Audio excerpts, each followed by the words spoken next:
Hello बच्चों, अभी हम लोग फ्लेमिंग का लेफ्ट हैंड रूल की बात करने वाले हैं। ठीक है, उसके बाद नेक्स्ट टॉपिक की तरफ मूव करेंगे। ठीक है ना, और थोड़ा सा फोकस करना, बड़ा आसान है। ठीक है,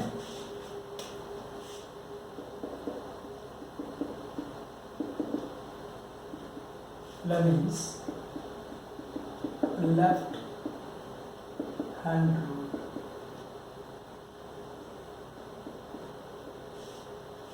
ठीक है, फ्लेमिंग के लेफ्ट हैंड में क्या है, कंप्लीटली आप लेफ्ट हैंड को देखिए, अपनी लेफ्ट हैंड को देखिए। 5 fingers just you are in your hand. ठीक है, ठीक है, there are 5 fingers in your hand. तो अब मैं आपको पहले फिंगर का नाम बता देता हूँ। इसको बोलते हैं थंब फिंगर। ठीक है, इसको बोलते हैं 4th फिंगर। ये जो है इसको बोलते हैं 4th फिंगर। इसको बोलते हैं मिडिल फिंगर। ठीक है ना, 3 की जरूरत है, याद रखना। इसको बोलते हैं थंब फिंगर, इसको बोलते हैं 4th फिंगर। ठीक है, मतलब इस तरफ से 4th नंबर पर है 4 फिंगर। ठीक है, और ये जो है बीच में देखिए ज़्यादा, दोनों के बीच में, इसको बोलते हैं मिडिल फिंगर। क्लियर है? फिर से thumb finger, 4th finger, middle finger, बाकी की जरूरत नहीं है। ठीक है, तो अब ये कहा जाता है कि अगर आप अपने थंब को स्ट्रेच करते हो, जैसे स्ट्रेच द थंब, चलो ठीक है भैया, स्ट्रेच कर लिए थंब को, तो इस तरह का पार्ट जो बनता है आपके हाथ का ऑलमोस्ट, ठीक है, एक दूसरे का क्या होता है, ये म्यूचुअली परपेंडिकुलर है। एक दूसरे का क्या देखने से लग रहा होगा, देखिए जरा, एक दूसरे का क्या, ये म्यूचुअली परपेंडिकुलर। तो ये जो पार्ट बन रहा है ना, ये जरा देखिए जरा ध्यान से, ऐसे इस तरह का, तो इसको थंब फिंगर को क्या कहते हैं हम लोग, मोशन, और ये हो गया मैग्नेटिक फील्ड। ये क्या है, मोशन। ठीक है ना, थंब मोशन जिसको कहते हो, और ये आपका हो गया मैग्नेटिक फील्ड। क्लियर है? चलिए, और इसको बोलते हैं दोस्त इलेक्ट्रिक करंट। तो दूसरे लैंग्वेज में इस मोशन को कहते हैं हम लोग फोर्स। इसको क्या कह देते हैं, फोर्स, और ये हो गया मैग्नेटिक फील्ड, और ये क्या हो गया, आपका करंट। ठीक है, तो हम लोग इसका स्टेटमेंट कह सकते हैं, व्हेन वी स्ट्रेच, देखिए स्पेलिंग चेक करते रहिएगा, STRET, stretch the left hand, then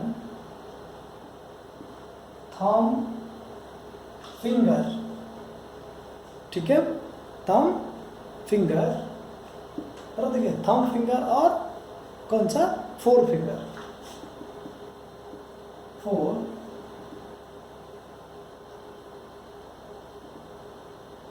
finger and middle finger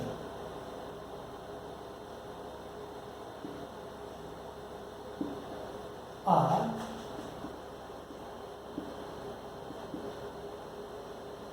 mutually perpendicular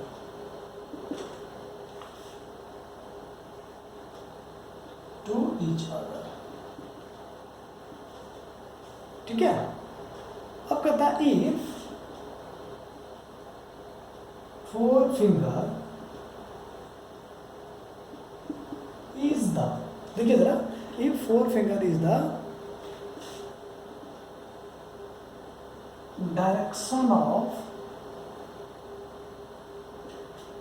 magnetic field, अगर मान लीजिए 4 फिंगर क्या बताता है, direction of magnetic field, middle finger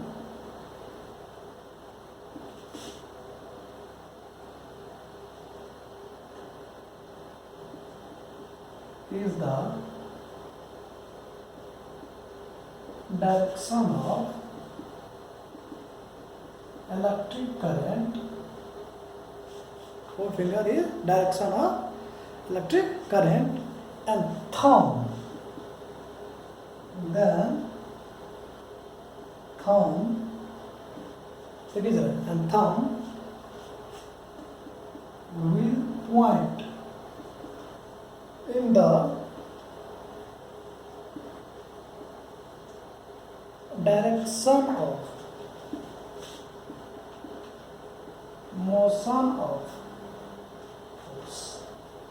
clear है? ये स्टेटमेंट है, बचपना वाली बात हो गई है नहीं कि when we stretch the left hand, stretch कर लीजिए, देखिए स्ट्रेच कर लिया, अब कह रहा है स्ट्रेच करने के बाद नॉर्मली स्ट्रेच कर लिया और स्ट्रेच करने पर कह रहा है कि अगर 4 फिंगर आपका मैग्नेटिक फील्ड का डायरेक्शन बताता है और आपका मिडिल फिंगर करंट का डायरेक्शन बताता है, तो इस सिचुएशन में ये देखिए, इस सिचुएशन में आपके पास बच क्या रहा है, देखिए तो थंब फिंगर। तो थंब फिंगर क्या बता रहा है आपका, ये यानी फोर्स का डायरेक्शन बता रहा है। क्लियर है?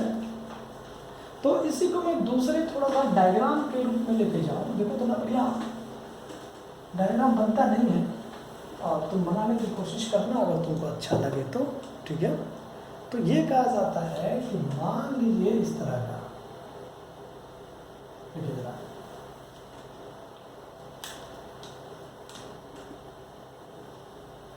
ठीक है।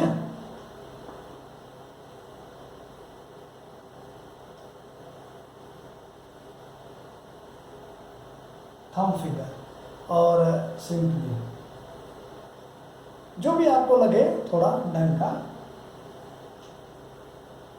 ज्यादा उंगली नहीं हो गया ये मान लीजिए सपोज इस तरह का आपका बाकी उंगली है, इससे कनेक्टेड है, इस तरह का जो भी है, ठीक है, इस तरह का। इसको आपने कहा ये जो पार्ट है, देखो इसको आपने क्या कह दिया, थंब, और इसको कहा आपने 4 फिंगर, और इसको आपने कहा मिडल। तो आप जब इसको मिडिल फिंगर कहते हैं इस सिचुएशन में, तब ये जो आपका होगा ये होगा motion of force, motion of force. और जो 4 फिंगर है ये देखिए, ये magnetic field, direction of magnetic field. और ये जो आपका मिडिल फिंगर है ये बताता है आपको direction of current, direction of current. इसको दूसरे लैंग्वेज में क्या कहते हैं, देखिए एक दूसरे का ये क्या है, म्यूचुअल परपेंडिकुलर। अगर हम यूँ देखें इसको, एक दूसरे का देखिए क्या है, एक दूसरे का म्यूचुअल परपेंडिकुलर। अभी लग नहीं रहा होगा लेकिन एक्चुअल में यही होता है, एक दूसरे का म्यूचुअल परपेंडिकुलर होता है। इस तरह का ये है, ये इस तरह का देखिए, ये इस तरह का हाथ है, ये देखिए 2 उंगली है ना, 2 उंगली इस तरह का है, और ये इस तरह का, ये दिख रहा होगा। हाँ कलाकारी है, थोड़ा अच्छा डायग्राम बन गया है, समझ रहे हो ना? हाँ बिल्कुल, ये कुछ ज़्यादा ही बड़ा उंगली बन गया है, ठीक है, बिल्कुल। अब इसको अगर आप ग्राफ के फॉर्म में रिप्रेजेंट करें तो कैसा बनेगा, यानी आपका ग्राफ के फॉर्म में देखें तो ये आपका बन रहा है फोर्स, तो ये वाला जो पार्ट है इसको कहेंगे आप करंट। अगर आप कहें तो सर इसको मैग्नेटिक फील्ड ले लें, तो ये जो बन रहा है आपको, ये जरा देखिए, एक दूसरे का म्यूचुअल परपेंडिकुलर, ये आपका बन जाएगा करंट, ठीक है। ये है आपका फ्लेमिंग का लेफ्ट हैंड रूल। तो फ्लेमिंग के लेफ्ट हैंड रूल में आपने देखा कि जब आप हाथ को, लेफ्ट हैंड को आप स्ट्रेच करते हैं, and now this finger is known as the thumb finger and it is 4 finger and this is a middle finger, that means it always directed towards the motion of the force, and 4th finger is always towards about the direction of magnetic field, and now the left, that is middle finger, always show the direction of current, ठीक है। चलिए अब हम लोग थोड़ा आगे की तरफ मूव करते हैं, ठीक है, बिल्कुल। अब आगे अगर आप बात करें तो देखिए क्या है, एक छोटा सा टॉपिक है दोस्त, जनरेटर। और जनरेटर आप खुद ही पढ़ लीजिएगा, ठीक है, मैं उसको डिस्कस नहीं करने वाला हूँ, सिंपली मैं हल्का बता देता हूँ आपको। जनरेटर में क्या करते हैं दोस्त, आपको हल्का फुल्का मैं बता रहा हूँ, बाकी आप खुद पढ़ लीजिएगा। जनरेटर में क्या करते हैं, 2 तरह के क्या होता है आपका, नॉर्मली मैग्नेट्स के पोल्स होते हैं, ये नॉर्थ और ये आपका हो गया साउथ पोल। क्लियर है कि नहीं है? 2 तरह के पोल्स होते हैं, नॉर्थ पोल और साउथ पोल, ठीक है। अब होता क्या है, नॉर्मली यहां पर लगा था आर्मेचर,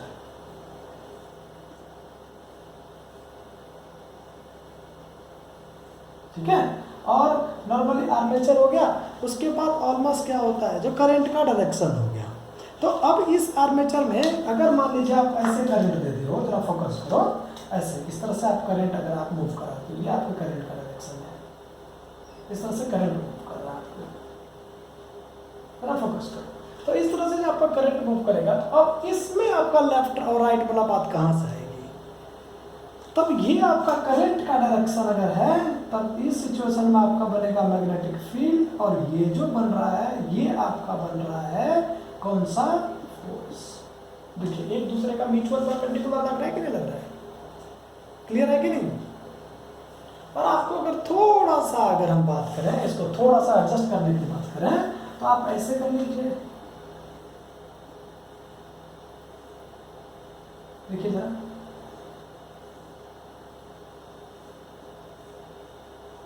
इस तरह का। अब अगर आप कहते हो सर ये करंट का डायरेक्शन है, जरा देखो इस तरह से, तो अब आपका मैग्नेटिक फील्ड का फिनोमिना कहाँ बनेगा, तब इस सिचुएशन में आपका ये जो पॉइंट्स बन रहा है, मान लीजिए ओ पॉइंट्स लेते हैं, तो यहाँ पर आपका बनेगा मैग्नेटिक फील्ड, और ये जो पॉइंट्स बनता है कहाँ पर, डाउनवर्ड डायरेक्शन में, सिंपली एकदम वर्टिकली डाउनवर्ड है, वर्टिकली डाउनवर्ड, ये टेढ़ा नहीं है दोस्तों, ये वर्टिकली डाउनवर्ड है।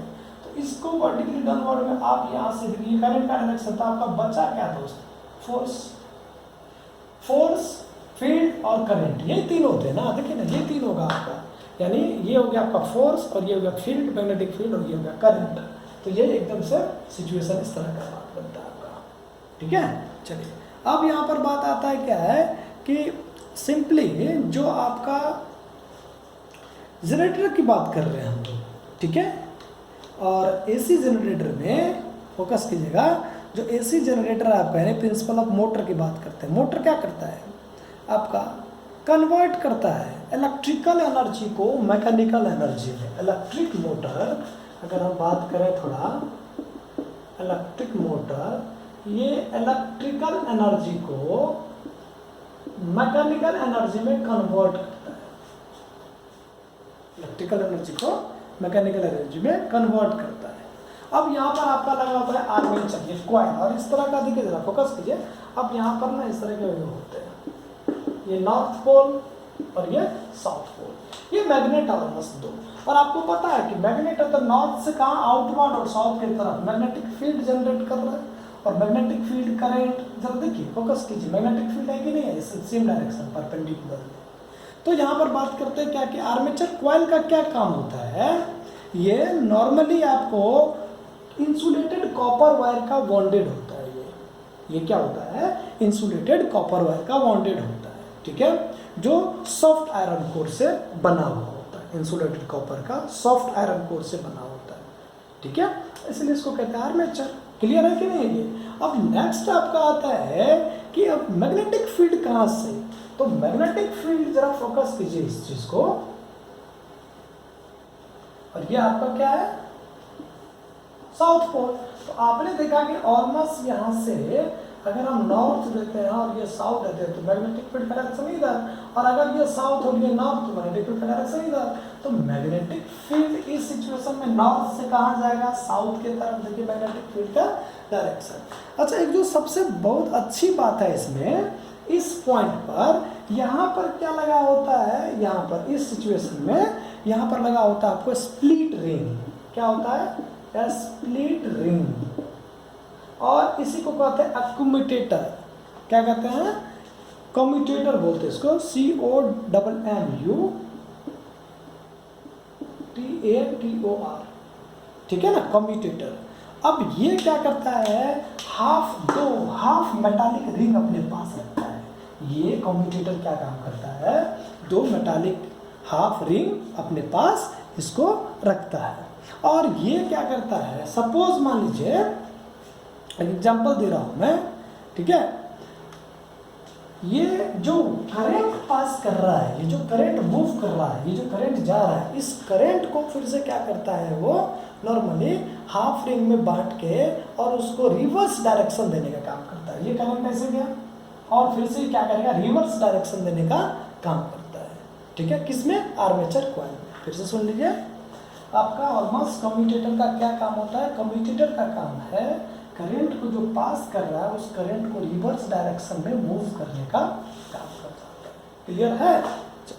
अब नेक्स्ट आपका आता है इसी में क्या कि ब्रूसेस की बात करते हैं। ये जो पार्ट है इसी को ब्रूसेस कहते हैं। जो देखिए अगर हम इसका नाम दे दें एक्स और इसका वाई यहाँ पर इस तरह का, और यहाँ से आप करंट जोड़ते हो, तो ये जो एक्स वाई है इसी का नाम देते हैं ब्रूसेस।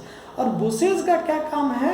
ये ब्रूसेस हमेशा कम्यूटेटर के अगेंस्ट होता है। जरा देखिए, ठीक है, ये क्या होता है? ये कम्यूटेटर के क्या होता है? अगेंस्ट होता है। अब जरा सोचिए, ये रिवर्स, ये क्या करता है? करंट को रिवर्स डायरेक्शन में देता है, और ये क्या होता है? उसका अगेंस्ट होता है। और अगेंस्ट होता है तो ये लगा कहाँ होता है? हमेशा कम्यूटेटर और टर्मिनल बैटरी के बीच में। इसको ये always connected between commutator and terminal battery. Commutator और टर्मिनल बैटरी के बीच में कनेक्टेड होता है ये। क्लियर है? और उसके बाद लगाता है बैटरी, और बैटरी का आपको पता है सोर्स सप्लाई करता है किसको? कार्बन प्रोसेस को। जो सोर्स है वो किसको सप्लाई करता है? वो कार्बन प्रोसेस को। जैसे इस तरह का देखिए जरा, पॉजिटिव नेगेटिव पॉजिटिव नेगेटिव, इस तरह का, ये पॉजिटिव और ये नेगेटिव। ये क्या करता है? आपका जो बैटरी है ये कनेक्टेड होता है कार्बन प्रोसेस से, और ये करंट को सप्लाई करता है कहाँ पर? आर्मेचर में। ये पूरे करंट को कहाँ देगा? ये आर्मेचर में। ठीक है? अब जरा सुन लीजिए फिर से, सबसे आपको आसान भाषा में समझा देता हूँ एक डायग्राम। ठीक है, थोड़ा फोकस करो। इस इलेक्ट्रिक मोटर क्या करता है? इलेक्ट्रिकल एनर्जी को मैकेनिकल एनर्जी में कन्वर्ट करती है, मैकेनिकल एनर्जी में कन्वर्ट करती है। ठीक है, ये हो गया नॉर्थ पोल और ये साउथ पोल। अब यहाँ पर लगा होता है क्या? आपका आर्मेचर। देखिए जरा, यहाँ पर आपका है आर्मेचर। अब इस आर्मेचर में यहाँ पर क्या होता है? यहाँ पर लगा होता है ब्रूसेस, और इसी पॉइंट पर होता है आपका क्या? कम्यूटेटर। ठीक है, यहाँ पर लगा होता है आपका कम्यूटेटर। अब यहाँ पर आपके सोर्स बैटरी की बात करते हैं। अब कम्यूटेटर कहाँ लगा होगा? सिंपली ये वाला पॉइंट्स पे। ठीक है, चलिए। अब क्या होता है कि जैसे ये नॉर्थ पोल है और ये साउथ पोल है, तो मैग्नेटिक फील्ड का डायरेक्शन कहाँ होगा? इस तरफ। तो ये मैग्नेटिक फील्ड, तो ये वाला पॉइंट्स आपका करंट, तो ये वाला पॉइंट्स क्या बन जाएगा? जरा फोकस कीजिए, ये करंट बन रहा है, जरा फोकस करो, और ये आपका मैग्नेटिक फील्ड है, तो ये क्या बन जाएगा? आपका फोर्स बन जाएगा इस पॉइंट पर। अब ये सप्लाई क्या करता है? ये जो सप्लाई है, ये बैटरी, ये करंट को सप्लाई करता है कहां पर? आर्मेचर में। ये आर्मेचर है दोस्त। ठीक है, यहां पर लगा होता है कम्यूटेटर। कम्यूटेटर दो हाफ हाफ स्लिप्स रिंग में बटा हुआ है, हाफ रिंग में। और ये क्या काम करता है कम्यूटेटर? जो आपका करंट पास कर रही है कहां से? इस पूरे रिंग से। ठीक है, मतलब इसको आप दूसरी लैंग्वेज में कह सकते हैं आर्मेचर से। ये जो करंट पास हो रही है आर्मेचर से, इसको रिवर्स करने का काम कौन करता है? कम्यूटेटर। अब यहाँ पर लगा होता है ब्रशेस। ब्रशेस कम्यूटेटर के अगेंस्ट काम करता है, और ये ब्रशेस जो है ये हमेशा टर्मिनल बैटरी और कम्यूटेटर के बीच में कनेक्टेड होता है। कम्यूटेटर और टर्मिनल बैटरी के बीच में कनेक्टेड होता है। क्लियर है? और इसी तरह से ये क्या करता है? आपका फ्लेमिंग के लेफ्ट हैंड रूल पे काम करता है। ठीक है, चलिए। अब इसके नॉर्मली अगर बात करें कि टॉपिक की बात कर लेते हैं हम लोग, इलेक्ट्रोमैग्नेटिक इंडक्शन की बात करते हैं। जरा देखिए तो, अच्छा, इलेक्ट्रोमैग्नेटिक इंडक्शन से छोटा सा टॉपिक आ जाता है। कभी आप सुने हो कि एक होता है MRI? MRI सुने हैं क्या? हॉस्पिटल्स वगैरह में देखे होंगे, ऑलमोस्ट ये लिखा होता है MRI। MRI का होता है मतलब मैग्नेटिक रेजोनेंस इमेजिंग। लिख देता हूं मैं, इसका नाम होता है मैग्नेटिक रेजोनेंस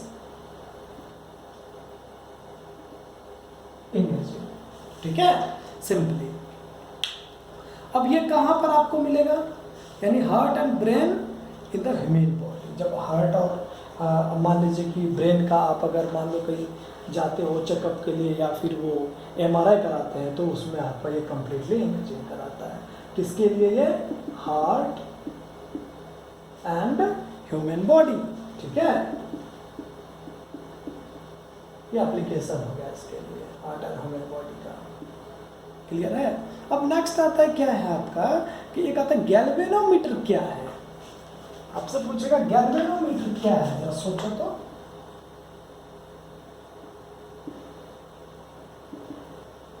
गैल्वेनोमीटर को ना जी से डिनोट करते हैं दोस्त। गैल्वेनोमीटर किससे डिनोट करते हैं? जी से करते हैं हमेशा। गैल्वेनोमीटर क्या होता है? एक ऐसी डिवाइस, एक इंस्ट्रूमेंट है जो सेंसिटिव करंट को मेजरमेंट करता है। याद रखना, गैल्वेनोमीटर एक ऐसी इंस्ट्रूमेंट और डिवाइस है जो सेंसिटिव डायरेक्शन ऑफ करंट को या करंट को मेजरमेंट कर देता है। क्लियर है? तो आप इसको नॉर्मली आप लिख सकते हो, it is an instrument,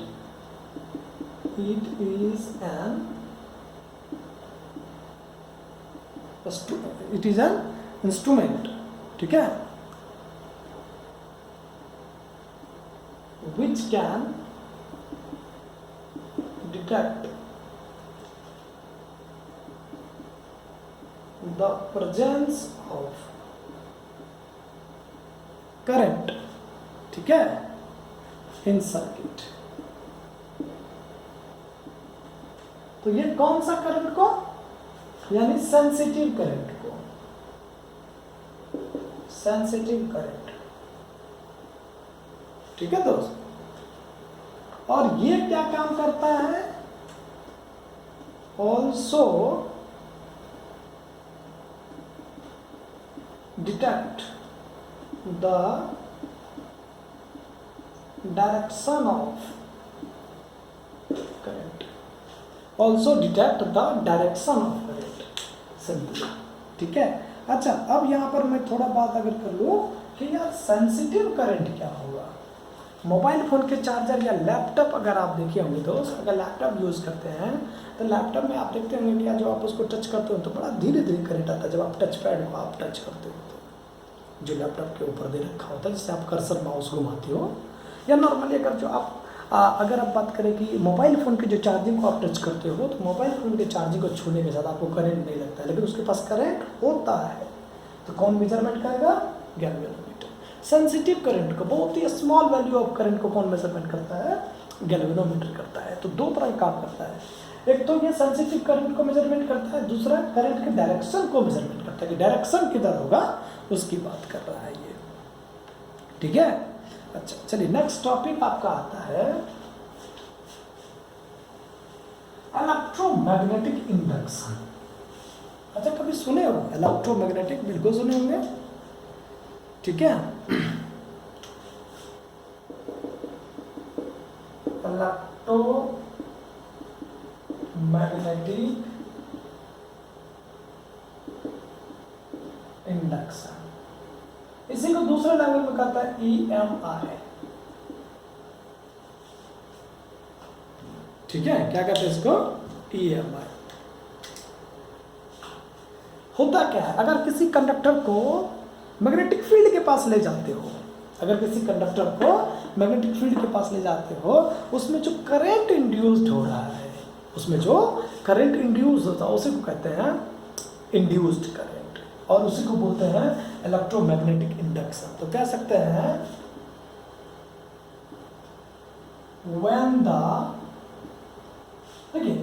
when the conductor is placed,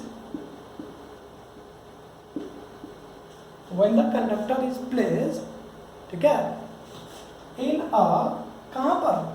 याद करो, changing magnetic field,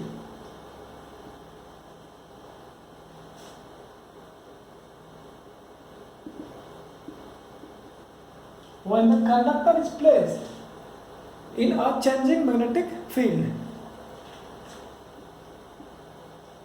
some current is induced. Some current is induced. किसमें? उस कंडक्टर में, in it. ठीक है ना? आप उसी को क्या कहते हो आप? Such current is called electromagnetic.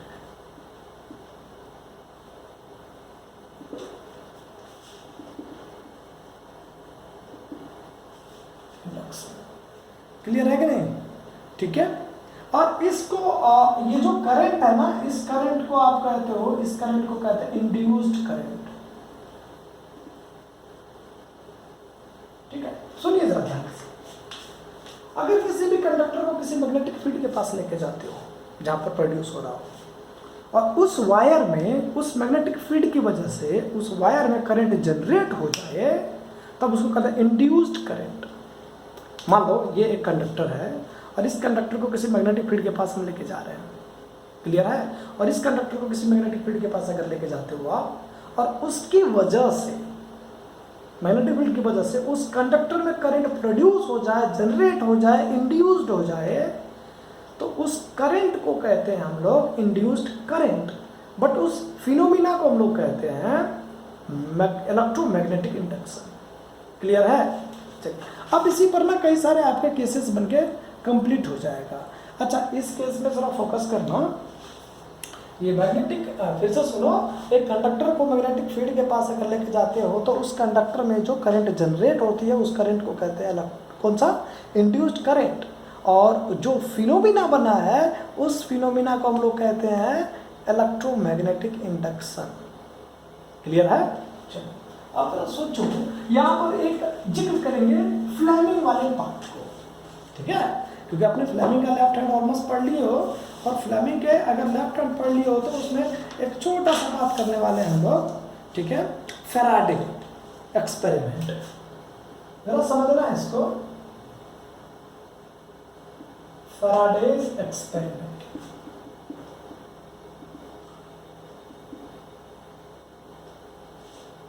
Faraday experiment क्या होता है? इसमें हम लोग 3 केस पढ़ेंगे, फोकस करो। इसमें 3 केस पढ़ते हैं। 3 केस ये पढ़ते हैं क्या? अगर मान लो सपोज एक कोई कंडक्टिंग वायर है और उस कंडक्टिंग वायर को हम फिक्स करते, कोई लूप है, और मैग्नेट को उसके पास लेके जाते हैं, तो गैल्वेनोमीटर का डायरेक्शन क्या होगा, इसकी बात करेंगे। क्लियर है? और दूसरा जो फिनोमिना होता है उससे दूर लेके जाएंगे तब क्या बात बनेगा। और तीसरा फिनोमिना ये है कि अगर उस मैग्नेट को वहां पर जाकर के फिक्स कर देते हैं तब क्या बात बनेगा। जरा देखिए, फर्स्ट लिखते हैं हम लोग, व्हेन, ठीक है, when magnet of north pole moves towards the coil। अब मान लो सपोज ये एक कॉइल है, ठीक है? जरा समझना, ये अब मान लो एक कॉइल है और इस कॉइल में करंट दिया हुआ है दोस्त। क्लियर है कि नहीं? और यहां पर हम लगा देते हैं एक गैल्वेनोमीटर। गैल्वेनोमीटर पता चल गया क्या करता है? करंट के डायरेक्शन को या फिर सेंसिटिव करंट को मेजरमेंट करता है। इस सिचुएशन में मान लीजिए यहाँ पर अभी फिलहाल इस तरह का क्या है, एक पॉइंटिंग आउट है, सीधा सीधा है एकदम से, इस पॉइंट की तरफ ही ये है।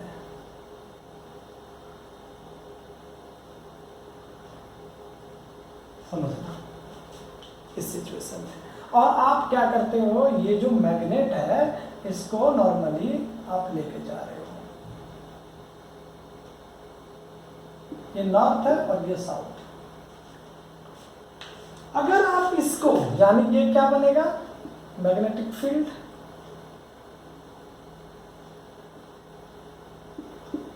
मैग्नेटिक फील्ड लाइन्स तो ऐसे होगा ना दोस्त, नॉर्थ के वजह से आउटवर्ड। तब ये जो आपका दिख रहा है, ये देखिए फिर से सुनिए, कि magnet of N pole moves towards the coil, coil के तरफ, टुवर्ड्स का मतलब था तरफ, कॉइल के तरफ अगर आप लेके जाते हो तो now in this situation the galvanometer moves clockwise direction. तो आपका ये ऐसे मूव करेगा, ये वाला पार्ट हट करके क्या करेगा, ये इधर की तरफ मूव करेगा। क्या करेगा, यानी then galvanometer moves in clockwise. हमेशा देखिए मैग्नेट को अगर आप कॉइल की तरफ लेके तो मैग्नेट जो आपका गैल्वेनोमीटर कहाँ जाएगा, क्लॉकवाइज। अब दूसरा सिचुएशन ये आता है कि मान लो सपोज ये वाले पॉइंट्स को इधर लेके जा रहे हो, तब v वेलोसिटी से इधर जा रहे हो, आपने देखा कि पहले आप v वेलोसिटी से इधर लेके आ रहे थे तो इसका डिफ्लेक्शन कहाँ हो रहा था, राइट साइड की तरफ। और अगर आप इसको कहते हो कि अब इससे दूर लेके जा रहे हो, यानी हम इसको कह सकते हैं टुवर्ड्स के बदले अवे, तो गैल्वेनोमीटर क्या करेगा, यहाँ पर हमेशा लेफ्ट की तरफ मूव करेगा, यानी कहाँ, एंटी क्लॉकवाइज। फिर से सुनिए दोस्त, फैराडे का नियम कहता है, इसका लॉ कह रहा है अगर आप मैग्नेट को कॉइल की तरफ लेके जाते हैं, नॉर्थ पोल को कॉइल के नियर बाय लेके जाते हैं, तो गैल्वेनोमीटर का जो डायरेक्शन होगा वो कहाँ होगा, राइट की तरफ, मतलब क्लॉकवाइज। और जब अगर उससे दूर लेके जाते हैं आप, away from the coil, then always galvanometer pointing towards कहाँ पर, लेफ्ट, यानी एंटी क्लॉकवाइज। और एक सिचुएशन ऐसा आता है जब आपका वेलोसिटी ही जीरो होता है, यानी आप कहीं लेके जाते ही नहीं है, ऑन दैट सिचुएशन, यहाँ पर इस सिचुएशन में आपका क्या होगा, galvanometer there is no deflection, कि when not moves, north pole not moves away और टुवर्ड्स, दैट इज रेस्ट। ये क्या होना चाहिए, एट रेस्ट। तब यहां पर क्या होगा, galvanometer has no deflection, galvanometer has no deflection. क्या देखे, तीन सिचुएशन आपने देखा, तीन सिचुएशन में आपके सामने ये था। एक तो सिचुएशन ये था कि अगर आप मान लो कि इस मैग्नेट को कहाँ ले आ रहे हो, कॉइल के तरफ, तो जो गैल्वेनोमीटर का डिफ्लेक्शन था वो कहाँ था, राइट के तरफ। कॉइल से अगर मान लो इसको मूव कराते हो अपने तरफ, मतलब अवे फ्रॉम, तो गैल्वेनोमीटर का डायरेक्शन कहाँ था, लेफ्ट की तरफ, यानी एंटी क्लॉकवाइज। और एक सिचुएशन था अगर हम मैग्नेट को ही क्या कर देते हैं, रोक देते किसी रेस्ट पर, on that situation there is no deflection in the galvanometer. बिल्कुल कतई नहीं बनेगा। ये आपसे क्वेश्चन पूछा जा सकता है, एक्सपेरिमेंटल क्वेश्चन, और ये ऑलमोस्ट एक्टिविटी का क्वेश्चन होता है, याद रखिएगा, ठीक है। कोई भी डिफ्लेक्शन नहीं होगा, कोई डिफ्लेक्शन नहीं होता है इसमें, ठीक है। चलिए अब हम बात करते हैं फ्लेमिंग का राइट हैंड। फ्लेमिंग का राइट हैंड में भी यही काम करता है दोस्त। इसको बोलते हैं क्या, फोर्स, इसको बोलते हैं मैग्नेटिक फील्ड, इसको बोलते हैं करंट का डायरेक्शन। अब उसको मैं लिखूंगा नहीं, मैं फिलहाल बता देता हूँ। ये आपने स्ट्रेच करा, थंब फिंगर क्या पॉइंट करता है, फोर्स को, और ये करता है मैग्नेटिक फील्ड के डायरेक्शन को, और ये करता है करंट के डायरेक्शन को। तो वहाँ पर थोड़ा सा आपके जो डायग्राम होते हैं वो चेंज हो जाता है। आपने पहले देखा था क्या, मैं थोड़ा इसको लिख दूँ उसके बाद, और ऑलमोस्ट ये डीसी के लिए काम आता है, और लेफ्ट हैंड जो है वो एसी के लिए काम आता है, याद रखना, ठीक है। Fleming's right hand thumb rule. और ये क्या काम आता है, इसका डायरेक्शन देखिए इस तरह का बात बनेगा, ये बनाता है थंब, यानी ये आपका बन गया क्या, फील्ड, मैग्नेटिक फील्ड, और ये जो पार्ट बनेगा ये बनेगा आपको करंट, और ये जो पार्ट बन रहा है दोस्त ये आपका बनेगा फोर्स। अब उसमें अलग देखे थे आप, उस सिचुएशन में अलग था आपका। क्लियर है कि नहीं, लेफ्ट और राइट दोनों अपना क्लियर कर लीजिएगा, क्लियर है कि नहीं, ठीक है। चलिए अब हम लोग बात करते हैं थोड़ा सा हट के। अब आपने मन में विचार आता होगा कि यार सर जी ऑल्टरनेटिंग करंट के बारे में सुने हैं और डायरेक्ट करंट के बारे में सुने हैं, तो आज हम लोग अभी जस्ट उसको वही बात करने वाले हैं, अल्टरनेटिंग करंट और यानी एसी और डीसी की बात करने जा रहे हैं हम लोग, ठीक है। देखिए ज़रा,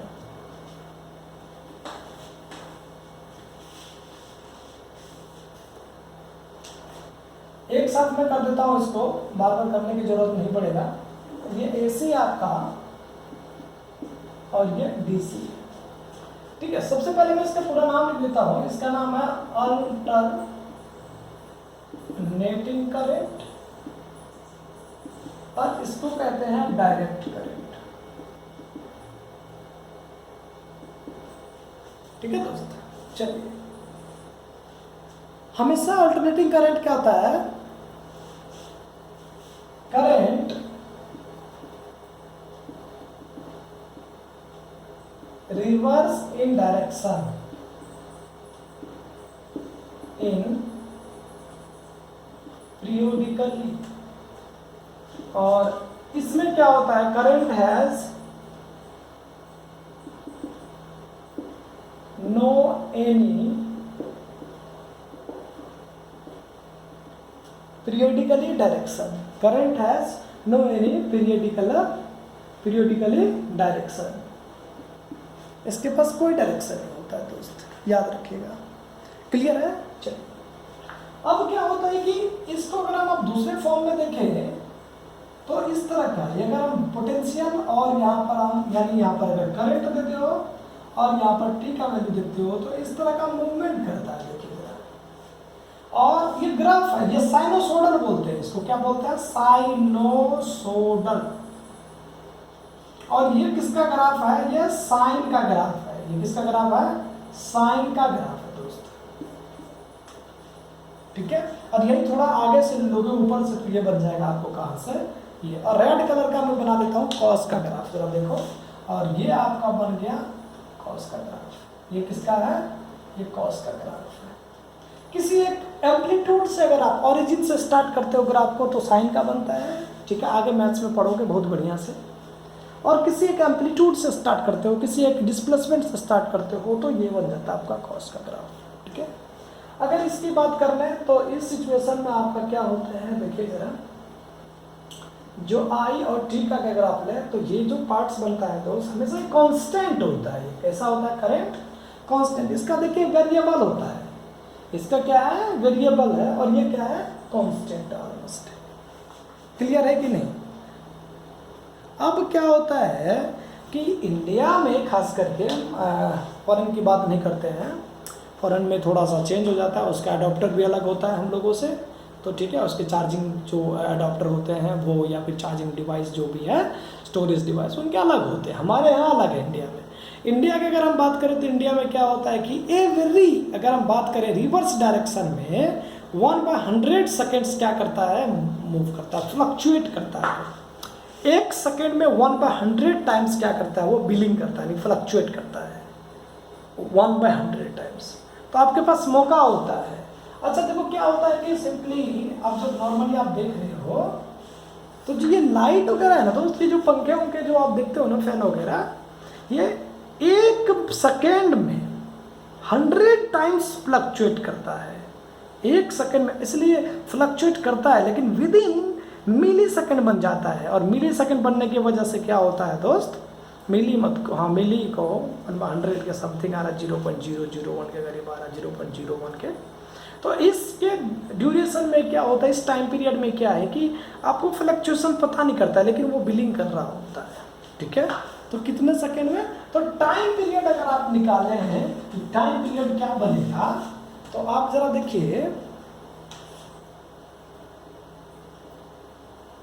टाइम पीरियड कितना बन जाएगा आपका? नॉर्मली इस तरह का मूवमेंट है ना एसी में, तो एसी में इस तरह का मूवमेंट है, जरा सोचो। और यहाँ से पार्टिकल गया और इस, तभी तो टाइम पीरियड बनेगा ना। जरा देखो, आप याद अगर नहीं है टाइम पीरियड वाला बात तो आप साउंड का लेक्चर देखिए, उसमें बहुत बढ़िया समझ में आएगा। साउंड में हमने बहुत बढ़िया से समझा रखा है, टाइम पीरियड, फ्रीक्वेंसी, एम्पलीट्यूड क्या होता है, डिस्प्लेसमेंट क्या है, वेवलेंथ क्या है। ठीक है, आप साउंड वाला लेक्चर देखिए। अब इस सिचुएशन में देखिए, यहाँ पर है O और यहाँ पर बनता है T, तो कितना बार मूवमेंट आया? देखो तो, एक दो बार आया कि नहीं? पूरा 2 साइकिल कंप्लीट करने के बाद ये हाफ और हाफ कंप्लीट कर, तो एक साइकिल कंप्लीट कर रहा है। देखो तो कर रहा है ना, और एक साइकिल कंप्लीट कर रहा है, दैट मीन्स क्या बन सकता है यहाँ पर? 1/100 प्लस 1/100 तो कितना? 2/100 is equal to 1/50 time period. इसीलिए फ्रीक्वेंसी कितना होगा? 1/t is equal to 1/150 is equal to बन जाता है आपका 50 हर्ट्ज। इसीलिए हमारे इंडिया में फ्रीक्वेंसी जो होता है इसका अल्टरनेटिंग करंट का फ्रीक्वेंसी होता है 50 हर्ट्ज। ठीक है, याद रखें आप, इंडिया में जो आपका टाइम पीरियड है वो कितना हो जाएगा, ऑलमोस्ट कितना टाइम्स फ्लक्चुएट करता है एक सेकेंड में, 100 टाइम्स। याद रखिएगा, एवरी 1/100 टाइम्स पर सेकेंड की बात कर रहा है। ठीक है ना। चलिए, अब यहाँ पर होता क्या है, सबसे बड़ी बात कि जो फ्रीक्वेंसी होगा वो कितना, तो हमारे यहाँ फ्रीक्वेंसी आते हैं 50 हर्ट्ज के करीब। क्लियर है। चलिए, अब थोड़ा सा आगे चलते हैं। अब इसमें तो कांस्टेंट ही आपको पता है इसको। अब होता क्या है कि एसी को लंबे डिस्टेंस के लिए ट्रांसमिटेड कर सकते हैं। It transmitted for long distances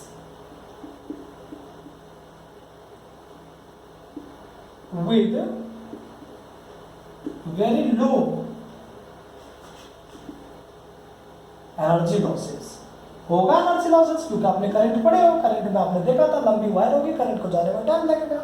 अब इसमें क्या होता है, इसको हम लॉन्ग डिस्टेंस के लिए ट्रांसमिटेड नहीं कर सकते हैं। लॉन्ग डिस्टेंस के लिए ट्रांसमिट इसको नहीं कर सकते। ठीक है। अब हम होता क्या है कि एसी को, एक सबसे जो बड़ी बात है, इसको हम स्टोर नहीं कर सकते हैं और इसको हम स्टोर कर सकते हैं। जरा देखिए, अल्टरनेटिंग करंट को स्टोर नहीं कर सकते, never be storage, it can be storage. इसको हम जो आपका डीसी है उसको स्टोर हम कर सकते हैं। ठीक है।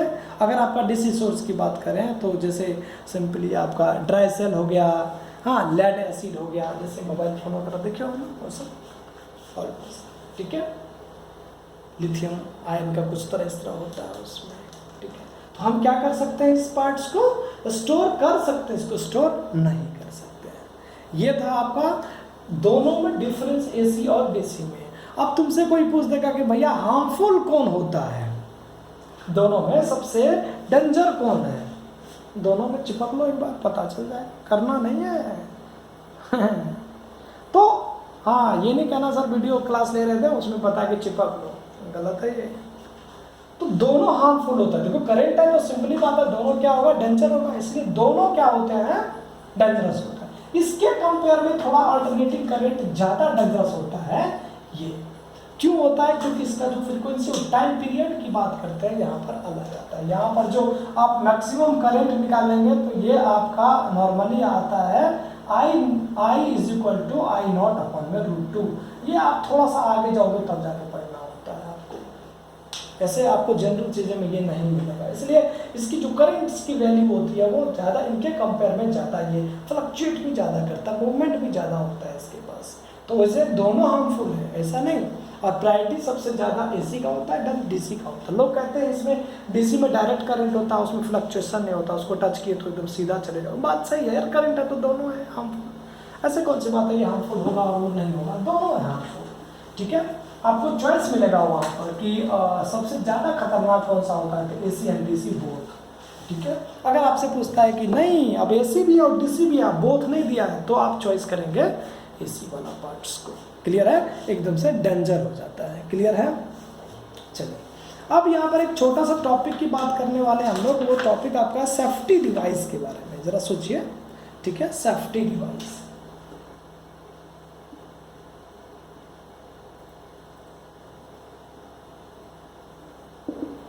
जरा देखिए, सेफ्टी डिवाइस में ना हम फ्यूज की बात कर रहे हैं। किसकी बात करते हैं, फ्यूज, इलेक्ट्रिक फ्यूज की बात कर रहे हैं। जरा देखिए ना, इलेक्ट्रिक फ्यूज। अब इलेक्ट्रिक फ्यूज में क्या होता है, नॉर्मली ये ग्लास का होता है। ठीक है, आपके घर में भी होगा, ज़्यादातर ये ग्लास का ही होता है। और इसके पास ना जरा देखो, ये इस तरह का दो मेटालिक बॉडी लगा होता है इसके पास, इस तरह का ये मेटालिक बॉडी होता है इसके पास एंड्स पर। ठीक है, और इसके बीच में एक क्या होता है, इसका मेल्टिंग पॉइंट क्या होता है दोस्त, इसका लो होता है। ये जो वायर है कंडक्टिंग वायर, इसको कहते हैं कंडक्टिंग वायर, और ये इसको बोलते हैं स्ट्रिप, मेटल स्ट्रिप बोलते हैं इसको। ये अब क्या होता है कि आप इनको फिट करते हो उसके अंदर, तो यहाँ पर देखिए मेटल और ये भी मेटल, और दोनों मेटल से क्या है, ये कंडक्टिंग वायर आपका कनेक्टेड है।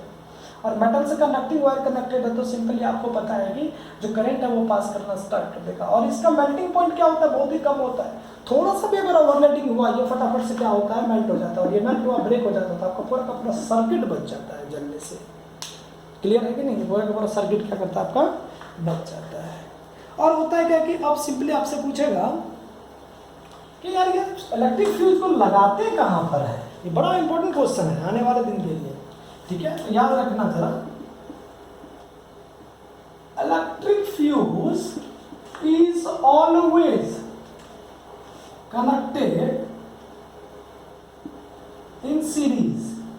कहां पर लगाते हैं इसको, सीरीज में। और आपको याद दिला दूं, अमीटर भी कहां लगाते थे, सीरीज में। ठीक है, तो आप याद रखें कि हम क्या करते हैं सिंपली। और एक बात और, इसमें कॉपर वायर का इस्तेमाल नहीं करते हैं, कॉपर वायर का इस्तेमाल नहीं करते हैं किसमें, फ्यूज में। याद रखिएगा, copper wire can not be used as a fuse wire. ठीक है, और क्यों, क्योंकि कॉपर के पास लो रेसिस्टेंस होता है, इसके पास रेसिस्टेंस क्या है, लो रेसिस्टेंस। और आपने देखे होंगे ऑलमोस्ट, अगर इसके पास रेसिस्टेंस लो है तो करंट बड़ी आसानी से ये पास कर जाएगा।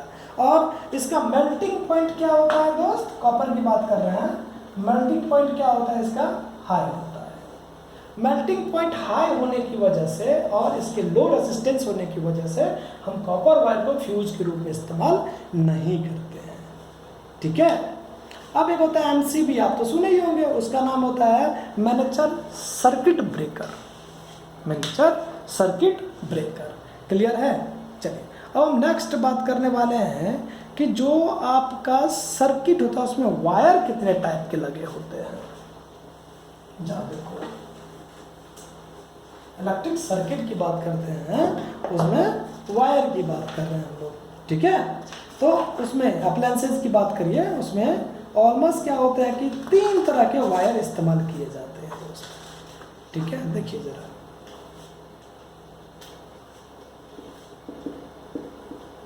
वायर कहाँ पर, यानी डोमेस्टिक इलेक्ट्रिकल वायरिंग में, डोमेस्टिक इलेक्ट्रिकल वायरिंग। अच्छा देखो क्या है कि नॉर्मली आपको मेन चीज़ ही पढ़ना है, इसलिए नहीं कि बचपन में सर डोमेस्टिक इलेक्ट्रिकल वायर क्या होता है, हाँ अब उसको डिफाइन कीजिए। तो भैया तैयारी कर रहे हो तो करते ही रहो, फिर पूरा लाइफ बीत जाएगी। हाँ समझ रहे कि नहीं? तो यहाँ पर क्या होता है, 3 तरह के वायर इस्तेमाल होते हैं आपके। फर्स्ट जो होता है ये नॉर्मली आपको कहते हैं लाइव वायर, और इसका कलर कैसा होता है, ये होता है रेड, रेड कलर में। ठीक है दोस्त। अब दूसरा जो होता है ये होता है, एक होता है न्यूट्रल वायर।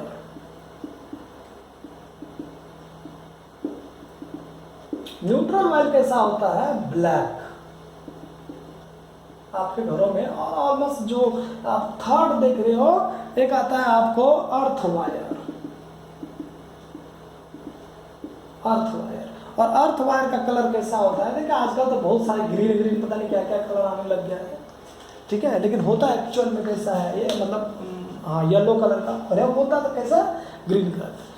जो घर के वायरिंग करते हैं उसमें 3 तरह के वायर इस्तेमाल होता है। एक होता है आपका मतलब लाइव वायर जो रेड कलर का होता है, उसके बाद हम लोग करते हैं दूसरा न्यूट्रल वायर जो ब्लैक कलर का होता है, और एक होता है आपका क्या, अर्थ वायर यानी अर्थिंग जिसको कहते हैं, उसको कहते हैं हम लोग नॉर्मली ग्रीन कलर का।